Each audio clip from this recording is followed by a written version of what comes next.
வணக்கம் மக்களே. இன்னைக்கு நாம ஒரு ரொம்ப பயனுள்ள விஷயத்தை பற்றி பார்க்க போறோம்.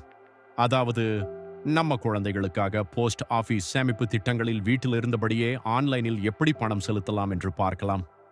முன்னாடி என்ன பண்ணுவோம்? பணம் போடணும்னா நேரா போஸ்ட் ஆபீஸ்க்கு போவோம். அங்க போய் டோக்கன் எடுப்போம், படிவம் எழுதுவோம், காத்திருப்போம். அதுக்கப்புறம் தான் பணம் போட முடியும். ஆனா இப்போ அந்த கஷ்டமே இல்ல. நீங்கள் வீட்டில் இருந்தாலும் சரி, ஆபீஸ்ல இருந்தாலும் சரி, உங்க மொபைல் இருந்தா போதும். ஆன்லைன் மூலமா ரொம்ப ஈஸியாக பணம் அனுப்பலாம். எப்படி அனுப்பணும் தெரியுமா? முதல்ல உங்க குழந்தையின் போஸ்ட் ஆபீஸ் பாஸ்புக்கை எடுத்துக்கோங்க. அதுல என்ன இருக்கும்? அக்கவுண்ட் நம்பர், IFSC கோடு. இந்த 2 விஷயம் மட்டும் இருந்தா போதும். அதுக்கப்புறம் என்ன பண்ணணும்? உங்க மொபைல் பேங்கிங் அல்லது நெட் பேங்கிங் ஆப்பை ஓபன் பண்ணுங்க. புதிய பெனிஃபிஷியரி ஆட் பண்ணும்போது குழந்தையின் அக்கவுண்ட் நம்பர் மற்றும் IFSC கோடு சரியாக போடணும்.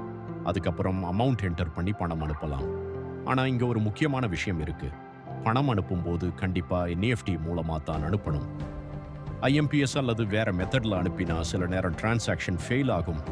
ஆனா NEFT மூலம் அனுப்பினீங்கன்னா பணம் சேஃபாவும் கரெக்டாவும் குழந்தையின் அக்கவுண்ட்டுக்கு போயிடும். பணம் கிரெடிட் ஆனதும் உங்க மொபைலுக்கு உடனே மெசேஜ் வரும்.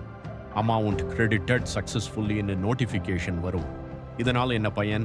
போஸ்ட் ஆபீஸ் போக வேண்டாம், வரிசையில் நிற்க வேண்டாம், வீட்டில் இருந்தபடியே சேமிப்பு செய்யலாம். இந்த தகவல் உங்களுக்கு பயனுள்ளதாக இருந்தால் லைக் பண்ணுங்க, கமெண்ட் பண்ணுங்க, ஷேர் பண்ணுங்க மற்றும் சப்ஸ்கிரைப் பண்ண மறக்காதீங்க. நன்றி மக்களே.